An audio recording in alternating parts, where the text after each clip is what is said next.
Terus sekarang aktivitas apa? Tadi udah disebutin tuh sama Daeng Sony kan.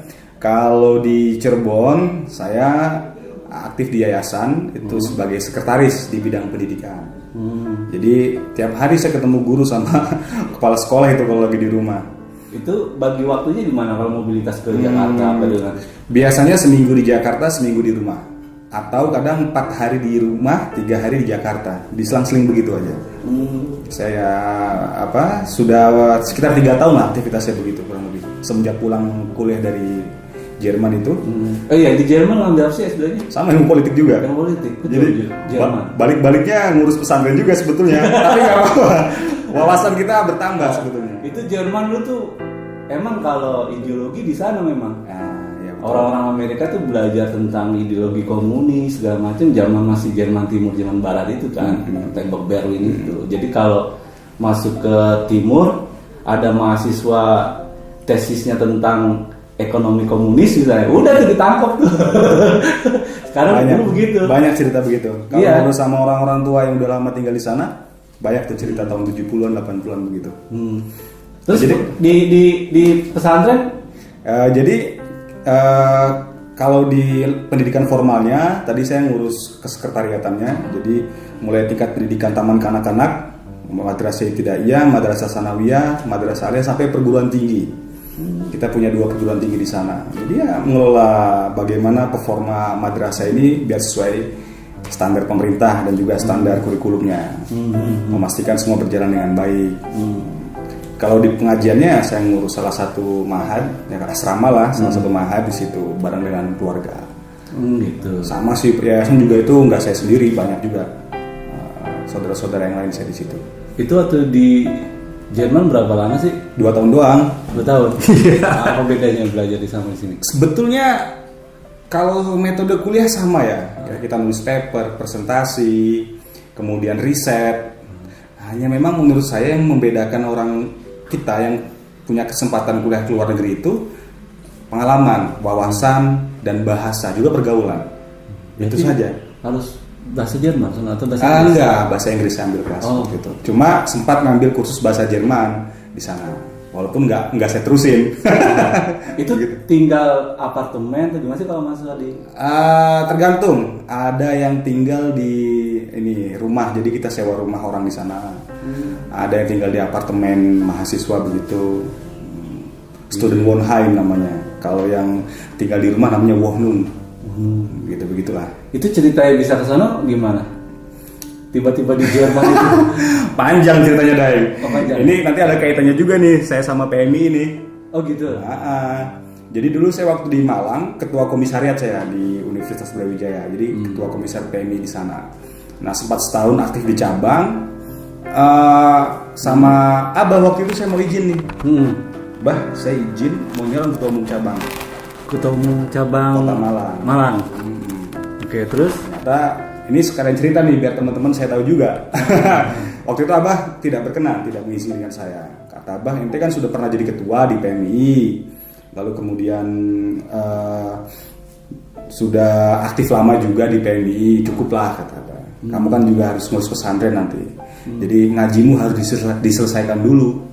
Jadi saya dari ketua komisariat, kemudian aktif di cabang 1 tahun, saya mesantren bang. itu Ini agak lama nih perjalanan saya ke Jerman nih, nggak itu tiba-tiba. udah masih kuliah? Udah selesai. Oh, udah selesai. Jadi saya mesantren di Sarang, di Mbah Maimun, pesantren Mbah Maimun juga di Rembang. Rembang. Jadi saya mondok pesantren salaf, itu saya sudah sarjana bang, Oh gitu. dan saya aktivis. Lucu ya, ada santri mahasiswa gitu kan. Orang nyantri dari SMP gitu ya. Biar matang kan, dari mahasiswa dia masuk. Waktu di Malang pun juga, sebetulnya saya tinggal di pesantren. Jadi saya pagi sampai sore itu kuliah, malam sampai subuh saya di pesantren ngaji. Di pesantrennya Kiai Bedowi Muslih, Anwarul Huda, ketua MUI Kota Malang. Jadi memang dari dulu saya sudah terbiasa membagi waktu antara kegiatan saya, aktivitas saya di pesantren dengan pendidikan dan juga pergaulan saya dengan teman-teman. Terus dapat peluang ke Jerman. Nah, udah, saya di Sarang itu 3 tahun. Lama saya jeda kuliah S1 ke S2 itu, Bang. Lama. Jadi saya 3 tahun itu kalau bukan teman dekat saya, itu nggak ada yang tahu saya di mana. Karena saya nggak megang HP setiap hari, kan pesantren salaf. Iya, salaf masih. Jadi saya di sana itu murni pagi itu ngaji jamaah begitu sama Mbah Maimun. Sesekali mungkin kalau libur mulut ya sekitar bulan Januari Februari itu ada jeda seminggu. Saya nengokin Malang lah teman-teman, kadang juga pulang ke rumah atau pas akhir tahun pas bulan Ramadan itu juga libur. Itu aja waktu jedanya. Nah 3 tahun berjalan, kemudian saya lihat nih teman-teman saya, kalau saya nerusin di PMI kayaknya udah gak kejar. Karena teman saya udah ada jadi ketua cabang, udah jadi pengurus PKC, ada yang jadi pengurus PB, waduh kayaknya udah gak kejar nih. Jadi saya mikir saya kemana ya? Sampai ada perenungan gini bang, kalau saya hanya sekedar S2 di dalam negeri, kayaknya lebih baik saya nerusin mondok dulu waktu itu. Ini boleh diminum ya? Iya. Dia enggak ya. Terus? Bang, sampai mana tadi bang?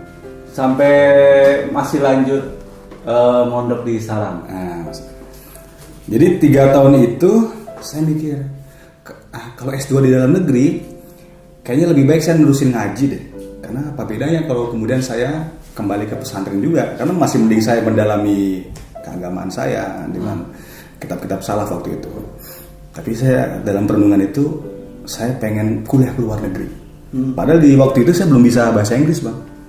Kalau abang lihat transkrip nilai saya, bahasa Inggris di transkrip S1 itu, saya cuma punya 2 nilai C. Dua-duanya bahasa Inggris. Berarti sama, bahasa Inggris saya juga C. sama C. Sama-sama C. Nah maka dari itu saya waktu itu minta uang ke abah. Bah, saya izin, ngapain deh? Saya mau ke luar negeri, tapi saya nggak bisa bahasa Inggris, jadi saya mau ke Pare. Oh, Pare yang di Kediri. Nah, jadi saya berangkat ke Pare, itu. ya dari pesantren Sarang itu dari Rembang paling sekitar 3 jam lah sampai ke Kediri ya. Nah, bus gitu.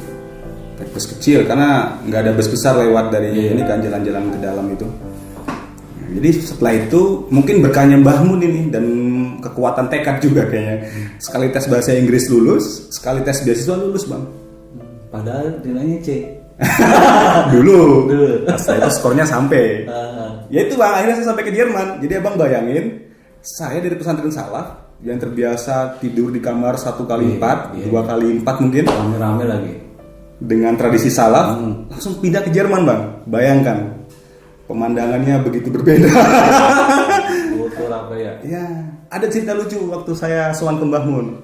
Apa dibilang sama aku? Nah, waktu saya sowan ke Abah takut Mbah Mun gak mengizinkan waktu itu.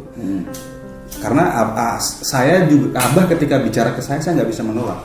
Abah juga begitu ketika bicara sama gurunya, Mbah Mun itu gurunya, itu nggak bisa nolak juga. Maka Abah khawatir ini jangan-jangan anak saya nggak diizinin. Kalau memang nggak diizinin, saya terusin mondok di situ bang. Saya bilang ke Mbah Mun, ya ini Mbah Mun di sini seperti Daeng duduk nih, saya duduk di bawahnya. Kemana? Gitu. Pakai bahasa Jawa dia, bawa kemana? Mbah saya mau ke Jerman, saya bilang. Oh iya, Yaman. Beliau dengarnya Yaman. Di Yaman santri saya banyak, nggak apa-apa, bagus itu katanya Mbah Mun gitu. Mboten Mbah, bukan Mbah, saya bilang Jerman. Iya, Yaman. Nanti saya teleponin ya, nanti sampai ketemu ini kata beliau. Mboten Mbah, bukan, saya bilang Jerman. Loh Jerman, kok bisa santriku sampai ke sana? Ya udah nggak apa-apa, biar ada santri saya kayak kamu itu. Ya udah nggak apa-apa, saya izinkan. Jadi diizinkan Mbah Mun, ya akhirnya saya berangkat ke Jerman.